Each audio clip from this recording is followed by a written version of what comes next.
কিছুদিন স্বস্তি মিলল, বাজারে নিত্যপণ্যের দাম আবারও বাড়তি। নিত্য প্রয়োজনীয় পণ্যের বাজার দর পরিস্থিতি নিয়ে লক্ষ্মীপুর থেকে আমাদের সঙ্গে সরাসরি যুক্ত হবেন সহকর্মী সাইদুল ইসলাম পাবেল।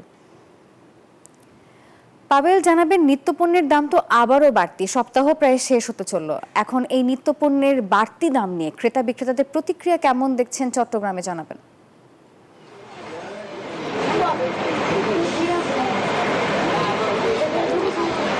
ধন্যবাদ নাফিজা। আপনি জানেন যে গেল এক মাস থেকে আসলে নিত্য প্রয়োজনীয় পণ্যের এক একটি পণ্যের বাজার দর পরিস্থিতি অস্বাভাবিক হারে বাড়ছে। এতে করে যে সাধারণ যে ক্রেতা রয়েছে তারা আসলে অনেকটাই ভোগান্তির শিকার হচ্ছেন। তারা নিজেরাই তারা আমাদেরকে বলেছেন যে তারা অনেকটা ভোগান্তির শিকার হচ্ছেন এবং তাদের সংসার চালাতে অনেকটা হিমশিম খেতে হচ্ছে বলে তারা আমাদেরকে জানিয়েছেন।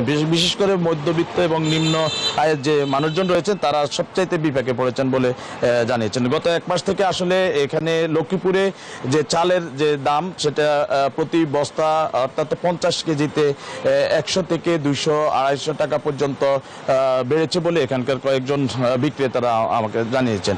তো এখানের কয়েকজন বিক্রেতাদের সঙ্গে আমি কথা বলেছি, তারা যেমনটি জানিয়েছেন যে তারা আসলে যেভাবে কিনছেন মোকাম থেকে সেভাবেই তারা বিক্রি করছেন, বাড়তি কোনো দামে তারা বিক্রি করেন না। আমরা এই মুহূর্তে একজন বিক্রেতার সঙ্গে একটু যুক্ত হতে চাই যে আসলে কোন চালটা কিভাবে আপনারা বিক্রি করছেন এবং কেন দামটা বাড়তি নেওয়া হচ্ছে। আমরা ওই যে মোটা চাউলটা বিক্রি করি আর কি 2580 থেকে 2600 টাকা, পাইজামটা 2800 টাকা, মিনিকেট হচ্ছে 4100 টাকা।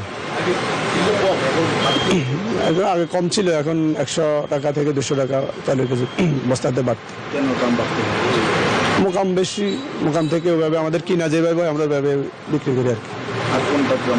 পেঁয়াজের দাম 10-12 টাকা বাড়ছে।